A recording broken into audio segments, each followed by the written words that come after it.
Episode 11. The Tower of Babel. After the flood, the people of the earth journeyed together and found a great plain in the land of Shinar. All spoke one language and shared one speech. They said to one another, "Come, let us make bricks and burn them thoroughly." They built with brick for stone and bitumen for mortar. Then the people declared, "Come, let us build a city and a tower whose top may reach unto heaven, and let us make a name for ourselves, lest we be scattered across the face of the earth." Their unity was strong, but their pride was greater. The Lord came down to see the city and the tower that the children of men were building. God said, "Behold, the people are one, and they all have one language, and this they begin to do. Now nothing will be restrained from them which they have imagined to do." So the Lord declared, "Come, let us go down and confound their language, that they may not understand one another's speech." At once, confusion spread among the builders. They could no longer understand each other, and the work halted.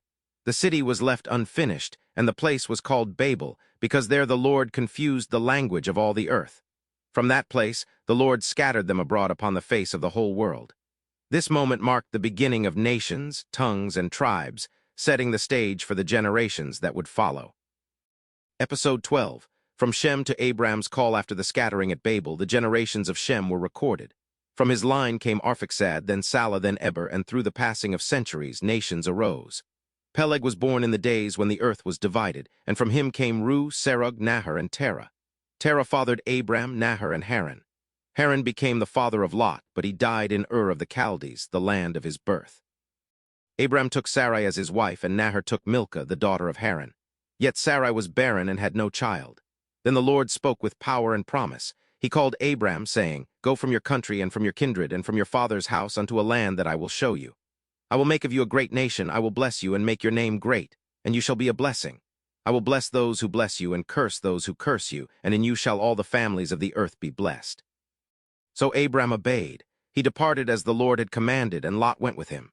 Abram was 75 years old when he left Haran. With his wife Sarai, his nephew Lot, and all their substance and servants, he journeyed toward the land of Canaan. When Abram entered the land, the Lord appeared to him and said, "Unto your seed will I give this land." Abram built an altar there to the Lord who had appeared to him, sealing the covenant with worship. Thus began the story of Abraham, the man chosen to carry the promise of God to all generations.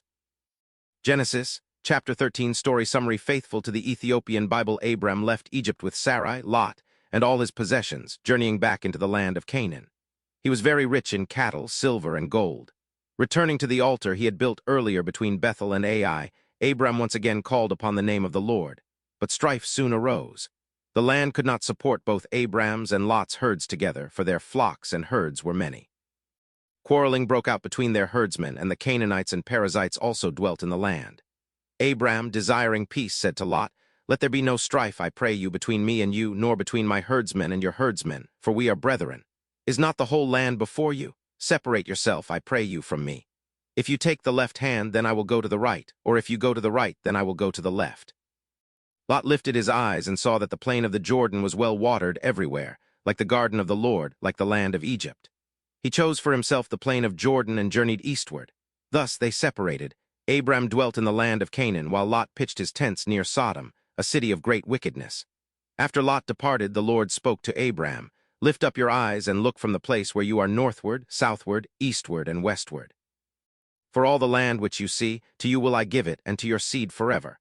I will make your seed as the dust of the earth, so that if a man can number the dust, then shall your seed also be numbered. Arise, walk through the land in the length of it and in the breadth of it, for I will give it unto you." So Abram moved his tent and dwelt by the oaks of Mamre, which are in Hebron. There he built another altar unto the Lord, marking his faith and obedience.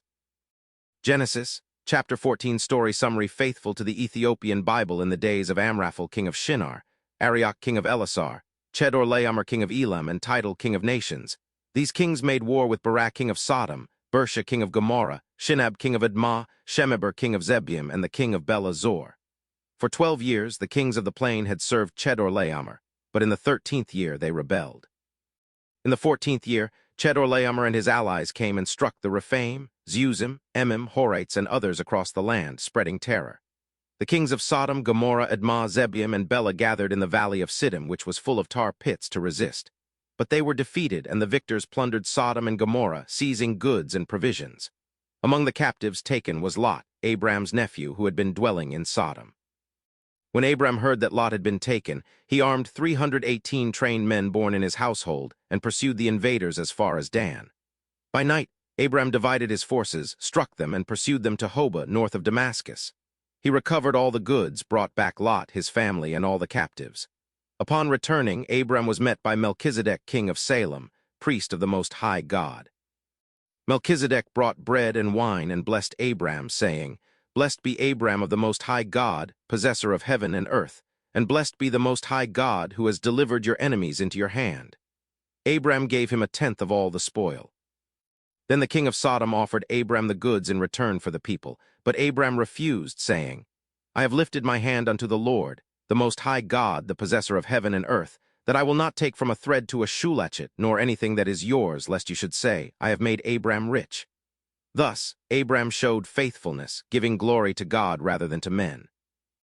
Genesis, chapter 15. After Abram's victory and blessing from Melchizedek, the word of the Lord came to Abram in a vision, saying, "Fear not, Abram, I am your shield and your exceeding great reward." But Abram said, "Lord God, what will you give me, seeing I go childless, and the steward of my house is Eliezer of Damascus? Behold, you have given me no seed, and one born in my house is my heir." And the Lord answered, "This shall not be your heir, but he that shall come forth out of your own bowels shall be your heir." Then the Lord brought Abram outside and said, "Look now toward heaven, and tell the stars if you are able to number them, so shall your seed be." Abram believed the Lord, and it was counted unto him for righteousness. The Lord then said, "I am the Lord who brought you out of Ur of the Chaldees to give you this land to inherit it." Abram asked, "Lord God, whereby shall I know that I shall inherit it?" God commanded Abram to bring a heifer, a shegoat, a ram, a turtle-dove, and a young pigeon. Abram cut them in two, laying each piece opposite the other, but the birds he did not divide. Birds of prey came down upon the carcasses, but Abram drove them away. As the sun was going down, Abram fell into a deep sleep, and a horror of great darkness fell upon him. Then the Lord spoke, "Know of a surety that your seed shall be strangers in a land not theirs, and shall serve them, and they shall afflict them 400 years. But also that nation whom they shall serve will I judge, and afterward they shall come out with great substance. You shall go to your fathers in peace, you shall be buried in a good old age. In the 4th generation they shall come here again, for the iniquity of the Amorites is not yet full." When the sun went down, a smoking furnace and a burning lamp passed between the pieces of the offering. On that day the Lord made a covenant with Abram, saying, "Unto your seed have I given this land, from the river of Egypt unto the great river, the river Euphrates, the land of the Kenites, the Kenizzites, the Cadmonites, the Hittites, the Perizzites, the Rephaims, the Amorites, the Canaanites, the Girgashites, and the Jebusites." Thus God sealed his everlasting promise to Abram. Genesis, chapter 16. Now Sarai, Abram's wife, had borne him no children. She had a handmaid, an Egyptian named Hagar. Sarai said to Abram, "Behold, now the Lord has restrained me from bearing. Go in, I pray you, unto my maid, it may be that I may obtain children by her." Abram listened to Sarai, and Sarai gave Hagar to him as a wife. Hagar conceived, but when she saw she had conceived, she despised Sarai. Sarai said to Abram, "My wrong be upon you. I gave my maid into your bosom, and now that she sees she has conceived, I am despised in her eyes. The Lord judge between me and you?" Abram replied, "Behold, your maid is in your hand, do to her as it pleases you." Sarai dealt harshly with Hagar, and Hagar fled from her face. The angel of the Lord found Hagar by a fountain of water in the wilderness on the way to Shur. He said, "Hagar, Sarai's maid, from where did you come, and where will you go?" She said, "I flee from the face of my mistress Sarai." The angel said, "Return to your mistress and submit yourself under her hand. I will multiply your seed exceedingly, that it shall not be numbered for multitude. Behold, you are with child, and shall bear a son, and shall call his name Ishmael, because the Lord has heard your affliction. He will be a wild man, his hand will be against every man, and every man's hand against him, and he shall dwell in the presence of all his brethren." Hagar called the Lord who spoke to her, "El Roi, you are the God who sees me." She bore Abram a son, and Abram called his name Ishmael. Abram was 86 years old when Hagar bore Ishmael.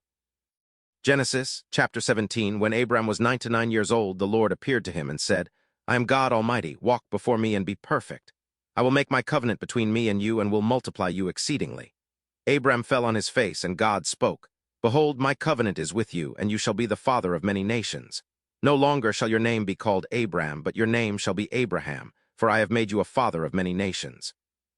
I will make you exceedingly fruitful, and kings shall come out of you. I will establish my covenant between me and you and your seed after you, for an everlasting covenant to be God unto you and your seed." God also said, I will give to you and your seed after you the land wherein you are a stranger, all the land of Canaan, for an everlasting possession, and I will be their God. Then God gave Abraham a sign of this covenant. Every man-child among you shall be circumcised. You shall circumcise the flesh of your foreskin, and it shall be a token of the covenant between me and you. He that is 8 days old shall be circumcised, every man-child in your generations, born in your house or bought with money of any stranger.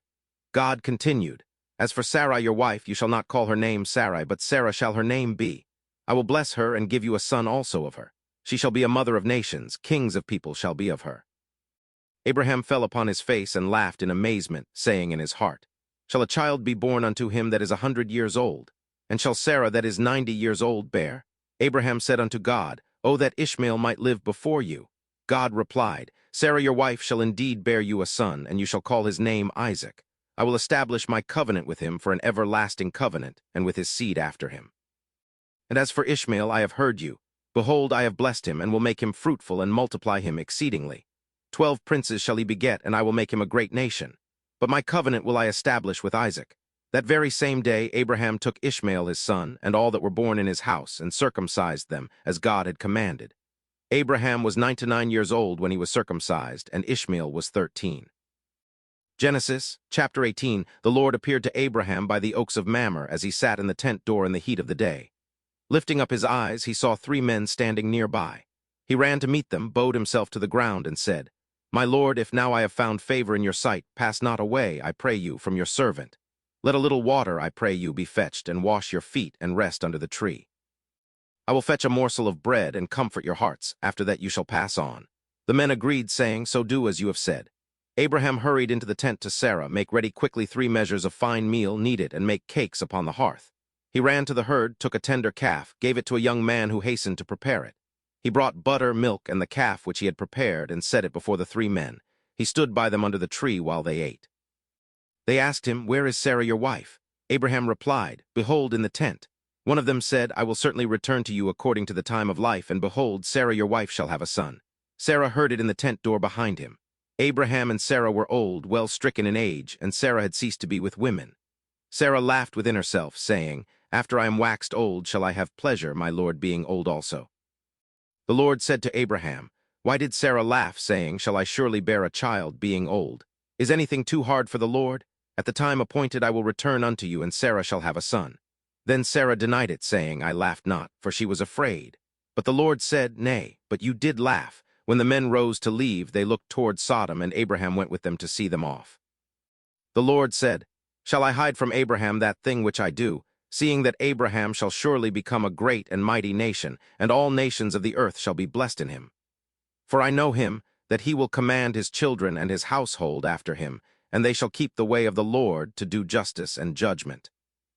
And the Lord said, Because the cry of Sodom and Gomorrah is great, and their sin is very grievous, I will go down now and see whether they have done altogether according to the cry of it. The men turned from there and went toward Sodom, but Abraham stood yet before the Lord. Abraham drew near and pleaded, Will you also destroy the righteous with the wicked? Peradventure there are 50 righteous within the city. Will you destroy and not spare the place for the 50 righteous that are therein? Shall not the judge of all the earth do right? The Lord replied, If I find in Sodom 50 righteous within the city, then I will spare all the place for their sakes. Abraham continued boldly, asking about 4 to 5, then 40, then 30, then 20, then 10. Each time the Lord answered, I will not destroy it for their sakes. When the Lord had finished communing with Abraham, he departed, and Abraham returned to his place. Genesis, chapter 19. At evening, 2 angels came to Sodom, and Lot sat at the gate of the city. Seeing them, Lot rose to meet them, bowed with his face toward the ground, and said, Behold now, my lords, turn in, I pray you, into your servant's house, and tarry all night, and wash your feet, and you shall rise up early and go on your way. They replied, No, but we will abide in the street all night. But Lot pressed upon them greatly, and they turned into him and entered his house. He made them a feast and baked unleavened bread, and they ate. Before they lay down, the men of the city, both young and old, surrounded the house. They called to Lot, Where are the men who came into you this night? Bring them out to us, that we may know them. Lot went out to them at the door and shut it behind him. He pleaded, I pray you, brothers, do not so wickedly. Behold, I have 2 daughters which have not known man. Let me, I pray you, bring them out to you, and do to them as is good in your eyes. Only do nothing to these men, for therefore came they under the shadow of my roof. But they said, Stand back, They pressed hard upon Lot and came near to break the door. But the men inside the angels stretched out their hands, pulled Lot into the house, and shut the door.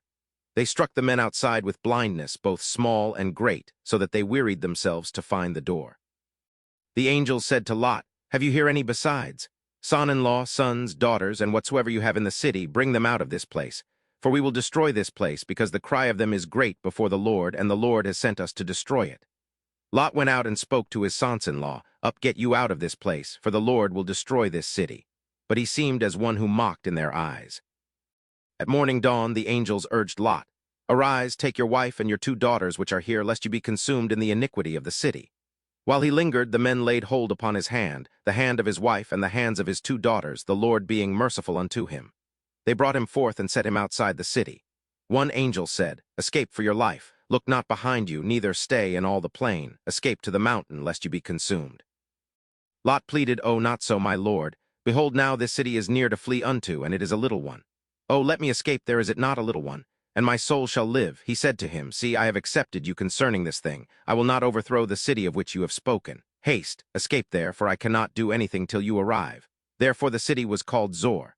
The sun rose upon the earth when Lot entered into Zor. Then the Lord rained upon Sodom and Gomorrah brimstone and fire out of heaven. He overthrew those cities, all the plain, all the inhabitants, and that which grew upon the ground. But Lot's wife looked back from behind him, and she became a pillar of salt. Abraham rose early in the morning and went to the place where he had stood before the Lord. He looked toward Sodom and Gomorrah and all the land of the plain, and saw the smoke of the country going up as the smoke of a furnace. Thus it came to pass that, when God destroyed the cities of the plain, he remembered Abraham and sent Lot out of the midst of the overthrow. Lot went up out of Zor and dwelt in the mountain with his 2 daughters, for he feared to stay in Zor.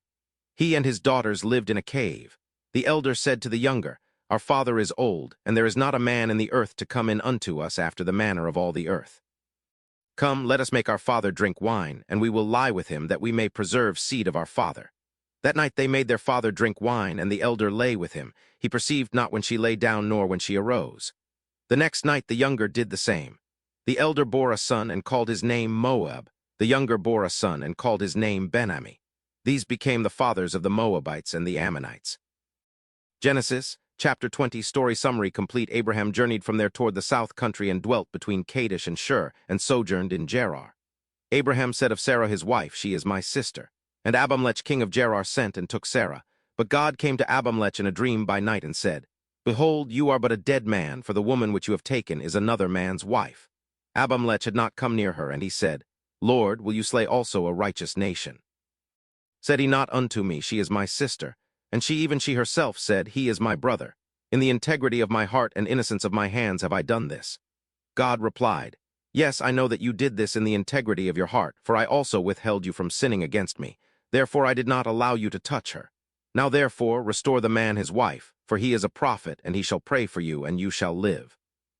If you do not restore her, know that you shall surely die, you and all that are yours." Abimelech rose early in the morning, called his servants, and told them all these things, and the men were very afraid. Then Abimelech called Abraham and said, "What have you done unto us? And what have I offended you, that you have brought on me and on my kingdom a great sin? You have done deeds unto me that ought not to be done." Abimelech said further to Abraham, "What saw you that you have done this thing?"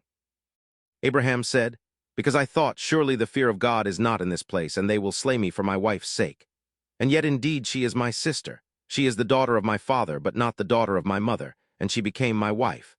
And it came to pass, when God caused me to wander from my father's house, that I said unto her, This is your kindness which you shall show unto me. At every place where we shall come, say of me, He is my brother." Then Abimelech took sheep, oxen, male and female servants, and gave them to Abraham, and restored Sarah his wife to him. Abimelech said, "Behold, my land is before you, dwell where it pleases you."